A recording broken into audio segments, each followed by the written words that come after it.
Yes, hello, and a very warm welcome here to my channel, Bastelkist. Yes, today I'd actually like to introduce you to a network tool set where I can basically make my own network cables right at home, all by myself. So in whatever length I want, whether that's 30 or 40 centimeters long or even several meters, I can do that here with this tool set. And nowadays you have more and more systems that are network compatible. If you just think of photovoltaic systems, for example, or the inverters, everything has to be connected with network cables. And of course, to avoid an extreme mess of cables, this is naturally where, well, a network tool set like this is wonderful for creating custom lengths yourself. Of course, if you have to buy the cables, that always costs a lot of money too. I'll definitely link this set in the video description as well as the network cable, because you can buy 10, 20, 30, 40, 50 meters of network cable on a roll, and then you can configure it accordingly, just the way you need it. As I said, I'll link all of that in the video description. So now let's just take a look at the set and see what's inside. Well, after taking it out of the box, I'm presented with this bag. Everything should be in there. And yes, I'll briefly describe what's all in here. First, there's the pliers for crimping the connectors later on. I have the testers in here where I can check exactly if I've connected the right cables.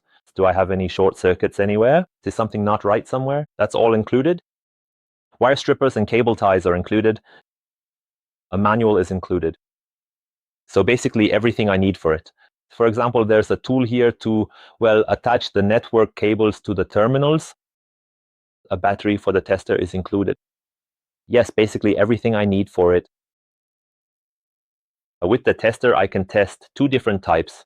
I can test RJ11 cables, like telephone cables or something like that, or RJ45 network cables.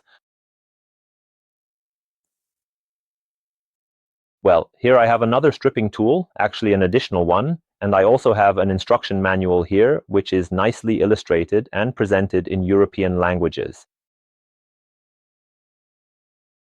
German, English, French, Spanish, and Italian. And here it is again, step by step. Everywhere it's shown in detail again, in this case in German. Let's talk about what to do and how it all works. But I definitely want to show you right now exactly how to, well, crimp a cable like this. For stripping this network cable, I obviously have several options here in the set. So for one, I can use this tool here at the front. I can also adjust how far my blade should slit the insulation here. So that's for fine tuning. Or I can use this tool here, which has different cable diameters. It actually works very well. Or I also have the option here. With the large heavy pliers in my hand, I am going to simply take my cable, the one right here, and get ready to work with it. And then rotate it over the pliers.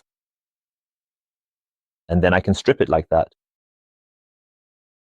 But out of these three tools for stripping, I personally prefer this one because it's just really very simple. I pull it apart here, then I stick my cable through. So then I let go, it's already fixed in place, and then I can just turn it twice. And then I pull the insulation off, then I remove this aluminum foil, protective foil, and then there's another plastic film underneath. I remove all of that from it. Then I still have my ground wire here. And here, you know, I'm at this stage already getting to my individual wire pairs, which I now have to twist apart and gently pull it just nice and straight. So I already mentioned it just now. Next, we have to twist these cable pairs apart first. It's best to do it like this so that the twist already starts to come out. So once you've untwisted them a bit, then we move on. Then they need to be pulled a bit straight, because then it'll be easier later when the connector needs to be put on.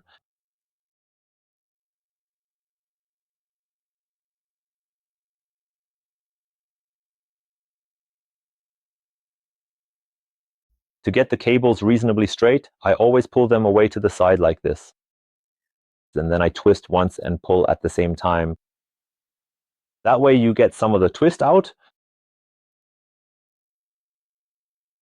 because the less twist you have, the easier it is. So that's done. Then comes the next one.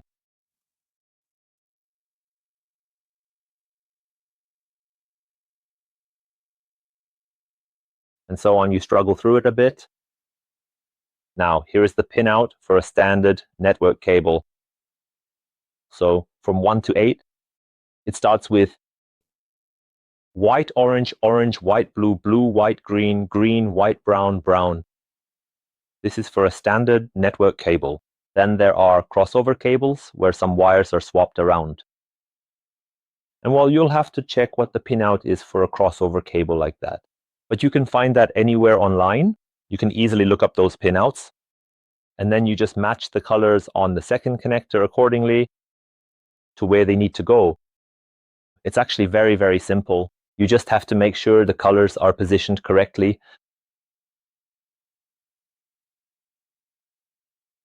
So now that we've done that, it's important to carefully arrange the wires according to the pinout, just as they should be, making sure everything is in the right order. So what that means is, first comes the orange-white one, then the orange one goes right next to it. Then next to that comes the next wire in the sequence. Blue-white one. Then the blue one goes next to it. Then the green-white one goes next to that.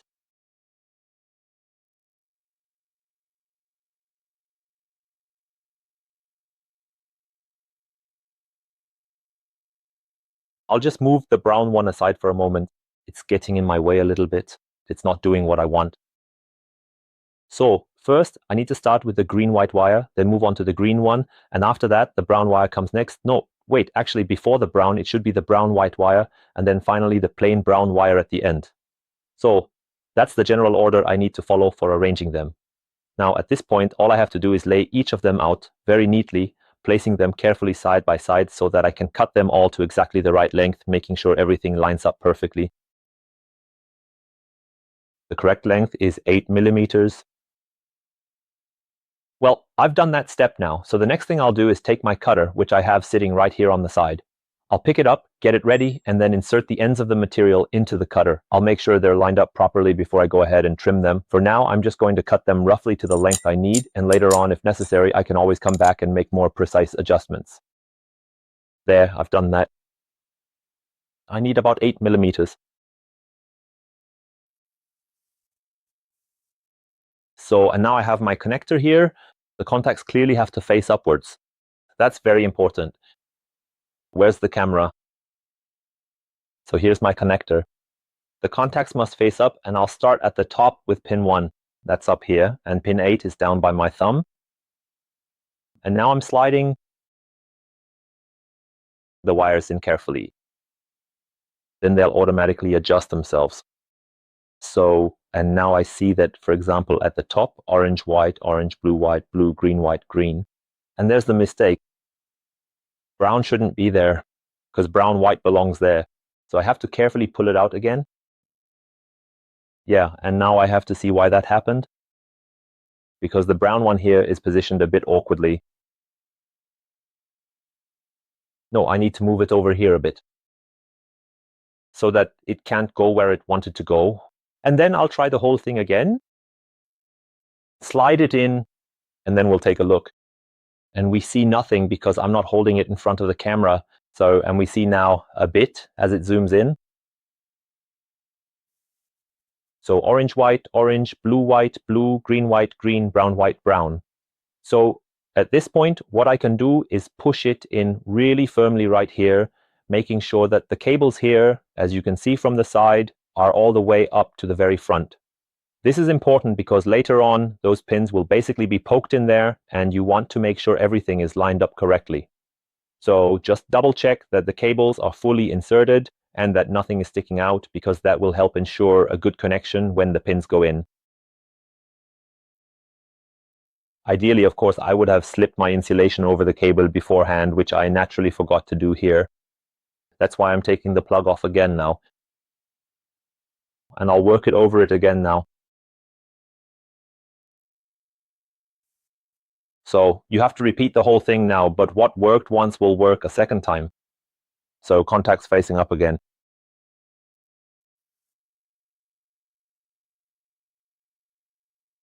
So, and we see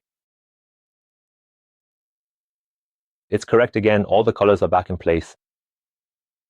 So the cables are at the front too. And then I'll go ahead and take my crimping pliers here. That means I have the 8P here and the 6P here.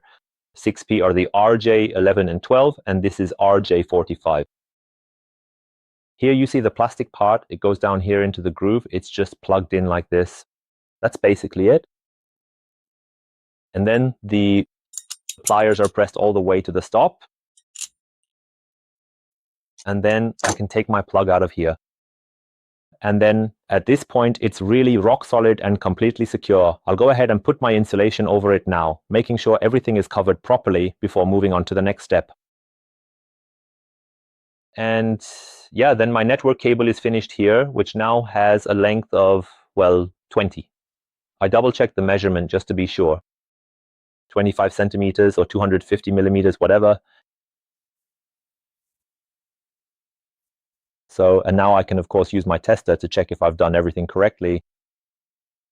And yes, I actually did this incorrectly on purpose right here, just so that you can also see exactly what the error looks like in this situation. If you take a closer look at this part right here, you'll notice that we have exactly the opposite of what we want. On this side right here, what we have is orange.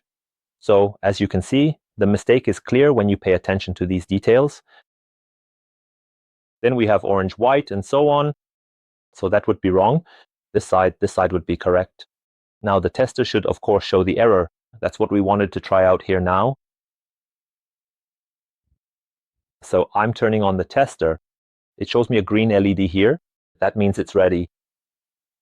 Then I'll take my network cable here, plug it in. So, and now I see here on the tester, 1, 2, 3, 4, 5, 6, 7, 8. As you can see, they are all completely fine. And on the right side, I see that it doesn't match though. I have a 2 here, a 1 there, a 4 there. Now comes the 3, there the 6. Now the 5 will come, and the 8 and the 7. That's exactly how I wired them. That's of course wrong for the network cable. That won't work. All of them must light up simultaneously in parallel here. So I can see that perfectly here with the tester. Now I'm going to cut the cable here at the top again and then install it correctly into the plug. And then let's take a look at the result. So now I have to make sure I cut the right side so I don't cut the wrong one. So it was this one. I'll just take it. Snip it off right here with the side cutters. Take my tool again.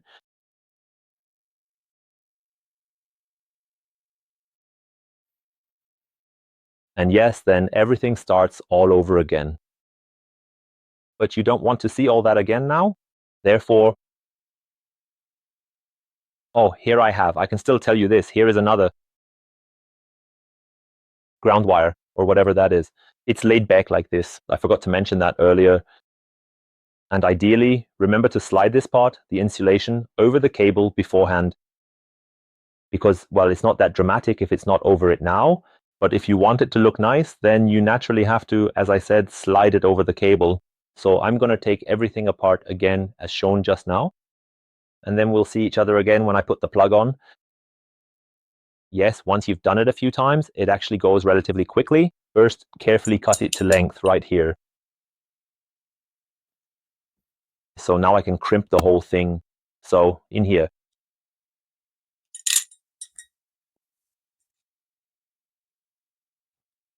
Perfect.